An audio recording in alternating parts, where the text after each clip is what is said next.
الرحمن الرحیم. السلام علیکم students. I hope you all are fine. Chapters کا ریویو سٹارٹ کرتے ہیں. ایک طرح سے یہ آپ کی ریویژن بھی ہو جائے گی, ٹھیک ہے, اور چیزوں کو ایک دفعہ دہراتے ہیں. سب سے پہلا چیپٹر تھا ہمارے پاس آئیڈیالوجیکل بیسز آف پاکستان. ٹھیک ہے, نظریہ پاکستان یا آئیڈیالوجیکل جو بیسز تھیں, بنیادیں تھیں, ایک کمپوننٹس فیکٹرز تھے جن کی بیس پہ پاکستان بنا.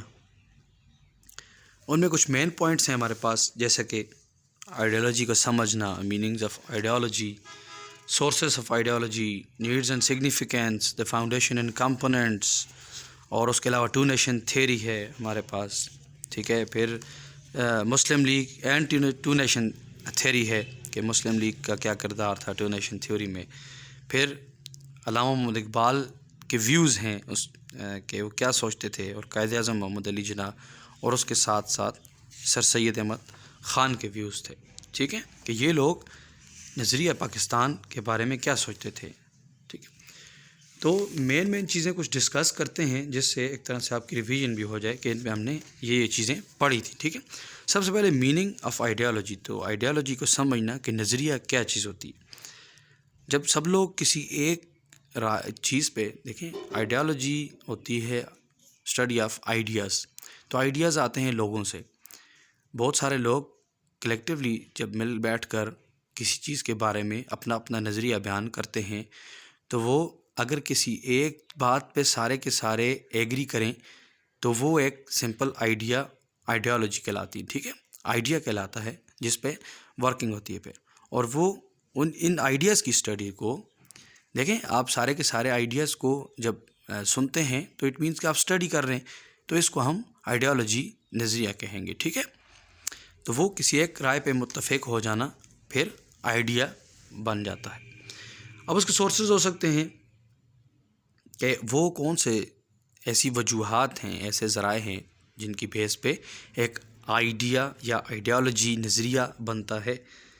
وہ ہو سکتے ہیں آپ کے moral values, culture, civilisation, social یا کسٹمز. ٹھیک ہے, آپ کے رہن سہن, تہذیب و تمدن, اور یہ کلچر, ثقافت آپ کی, یہ ساری کی سارے فیکٹرز ہیں, سورسز ہیں جو کہ ایک نظریے کو جنم دیتے ہیں. Need and significance of ideology کی بات کریں تو نیڈ ضرورت کیوں پڑی, اور سگنیفیکینس ہوتی ہے کہ امپورٹنس کیوں. ایک نظریہ جب آپ ایک رائے پہ متفق ہو جاتے ہیں, سارے کلیکٹیولی اتفاق کر لیتے ہیں, تو مینٹلی اور فزیکلی بھی وہ ایک چیز پہ یونائٹ ہو جاتے ہیں سارے لوگ. ٹھیک ہے, تو یونٹی ایک سب سے بڑا اس کا ایک امپورٹنٹ فیکٹر ہے, ایک ایڈوانٹیج ہے اس آئیڈیالوجی کا, کہ کسی آئیڈیا کے یا آئیڈیالوجی کے ہونے کا یہ فائدہ ہے کہ ساری کی ساری جو نیشن ہے وہ کسی ایک جگہ اتحاد کر لیتی. ٹھیک ہے, متفق ہو جاتی. پھر یہ ایک نیشن میں ایبلٹی کریٹ کرتی ہے کہ وہ کسی بھی پرابلم کو فیس کر سکیں. ٹھیک ہے, کلیکٹیولی. ٹھیک ہے, اتحاد جب آ جاتا ہے تو پرابلمز بھی سالو ہو جاتے ہیں, اور اس طرح کی دیگر بہت ساری چیزیں. پھر فاؤنڈیشن اور کمپوننٹس کی اگر بات کریں کہ بنیاد کیا ہے ایک نظریے کی, اور اس کے علاوہ ایسے کون سے عناصر ہیں جن سے مل کر ایک آئیڈیا یا آئیڈیالوجی آف پاکستان, جو نظریہ پاکستان ہے, وہ مل کر بنا. ٹھیک ہے, تو سب سے پہلے پاکستان دیکھیں, پاکستان جس کی بنیاد کلمے کی اس پہ رکھی گئی. ٹھیک ہے, تو سب سے پہلے اس میں یہ چیز تھی, چونکہ ہمارا پاکستان میں سب سے زیادہ جو ہیں وہ مسلمان ہیں, مسلمانوں کا ملک ہے یہ, تو اس کی بنیاد اسلام پہ رکھی گئی جو کہ ہمارا مذہب ہے وہ. ٹھیک ہے, سب سے پہلے اس میں ہے religion Islam and belief in توحید. سب سے پہلے تو توحید پر اپنا ایمان لے آنا, کلمہ توحید کو ایکسیپٹ کرنا. ٹھیک ہے, اور اس کے علاوہ ریلیجن اسلام اور اسلام کی جو باتیں ہیں ان کو ایکسیپٹ کرنا, اسلام پہ چلنا, عمل پیرا ہونا. پھر اسلامک کوڈ آف لائف ہے نیکسٹ, کہ اسلام آپ کو زندگی گزارنے کا طریقہ سکھاتا ہے, بالکل ضابطۂ مکمل ضابطۂ حیات ہے. ٹھیک ہے, اس کے علاوہ اسلامک کنسیپٹ آف سوورینٹی، حاکمیت اعلیٰ، اللہ تعالیٰ کو حاکمیت اعلیٰ تصور کرنا اور حضور صلی اللہ علیہ وسلم کو ان کو بھی ایکسیپٹ کرنا، یہ ہمارا فرض ہے، ٹھیک ہے۔ یہ بنیادیں ہیں جن کی بیس پر آپ کا ایک نظریہ پاکستان بنا۔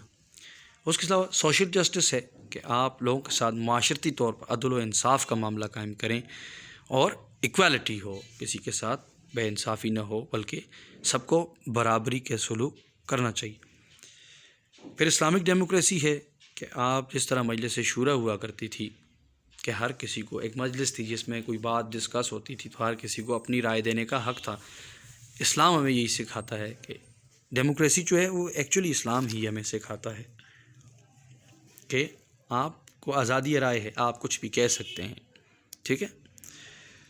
اور کہتے ہیں کہ conflict is the beauty of democracy, کہ تضاد جو ہے، آپ کا تضاد، کسی بندے کے ساتھ آپ کی رائے کا میچ نہ کرنا ہی جمہوریت کا حسن کہلاتا ہے۔ پھر آپ کے پاس ہے جی، یہ تو اس حوالے سے ہم نے بات کی۔ اس کے علاوہ ایکول رائٹس آف مائنارٹی، تو اسلام آپ کو یہ بھی سکھاتا ہے کہ آپ نے اقلیتیں جو ہیں، مائنارٹیز ہیں، ان کے ساتھ کس طرح کا معاملہ کرنا ہے معاشرتی طور پر، ٹھیک ہے، کہ ان کو آپ نے برابر حقوق دینے ہیں۔ یہ وہ 6 پوائنٹ تھے، 6 نکات تھے جن کی بیس پر آپ کا نظریہ پاکستان بنا۔ ٹو نیشن تھیوری کی اگر بات کریں تو ٹو نیشن تھیوری میں کیا ہے کہ 2 قومی نظریہ ہے۔ اب 2 قومی نظریے سے مراد یہ ہے کہ 2 قومیں جن کے نظریات آپس میں ملتے نہیں ہیں بلکہ جدا جدا ہیں، جیسا کہ ہندو اور مسلم ہیں، ٹھیک ہے۔ تو 2 قومی نظریہ صرف ہندو اور مسلم پہ لاگو ہوتا ہے، کیونکہ برِ صغیر میں صرف یہ 2 قومیں رہتی تھیں۔ مسلمانوں کے طور طریقے بالکل الگ، مذہب الگ، رہن سہن، زبان، اوڑھنا بچھونا، ٹریڈیشنز، کسٹمز، رسومات، رواج، ہر چیز جو تھی وہ ہندوؤں سے مختلف تھی۔ تو اس لیے برِ صغیر میں 2 قومیں ہوئیں، ٹھیک ہے۔ سمجھ رہے ہیں آپ کہ ہندوؤں کا سسٹم الگ تھا اور مسلمانوں کا سسٹم الگ، تو اس لیے ہم نے کہہ دیا کہ برِ صغیر میں ایک نہیں بلکہ 2 قومیں ہیں، تو دونوں کے نظریات بھی مختلف ہیں، اسی لیے ہم نے اس چیز کو 2 نیشن تھیوری کا نام دیا۔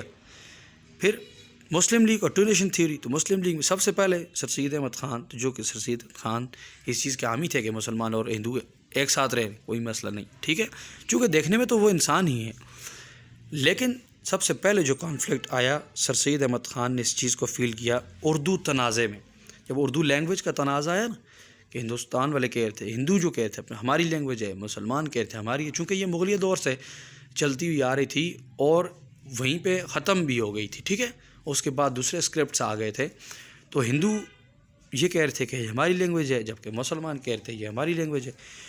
تو ہندوؤں کے جو اتنی زیادہ اپوزیشن تھی، اس کو سر سید احمد خان نے جب دیکھا تو ان کو سمجھ میں آ گیا کہ اگر یہ اتنی چھوٹی سی بات پہ صرف زبان کی بیس پہ اتنی زیادہ لڑائی کر رہے ہیں تو یہ آگے معاملات نہیں چل سکتے، تو ان کا احساس ہو گیا کہ یہ ہندو اور مسلمان الگ الگ ہیں۔ اس پہ پھر خطبہ الہ آباد نے، علامہ محمد اقبال نے بھی یہ چیز کہہ دی کہ India is a continent of human groups belonging to different races, کہ 2 الگ الگ قوموں سے تعلق رکھنے والے لوگ رہتے ہیں سب کانٹیننٹ میں، اسپیکنگ ڈفرنٹ لینگویجز، مختلف زبان بولتے ہیں، اینڈ پروفیسنگ ڈفرنٹ ریلیجن، اور ان کے مذہب بھی الگ ہیں، ٹھیک ہے، جس کی بیس پہ یہ چیز جسٹیفائی ہو گئی کہ یہاں پہ 2 الگ الگ قومیں رہتی ہیں، آباد ہیں۔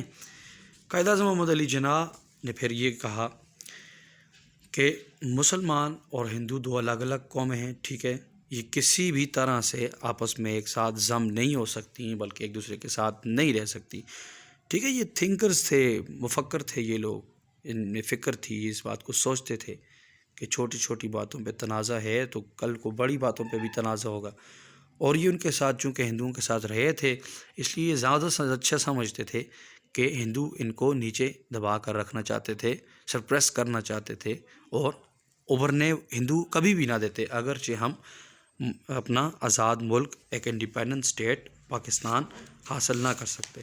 یہ آپ کا فرسٹ چیپٹر تھا جس کا ریویو میں نے آپ کو دیا کہ ہم نے کس چیز میں کیا، کون سے ٹاپک میں کیا ڈسکس کیا، تو پھر انشاءاللہ نیکسٹ لیکچر میں ملتے ہیں۔ اللہ حافظ۔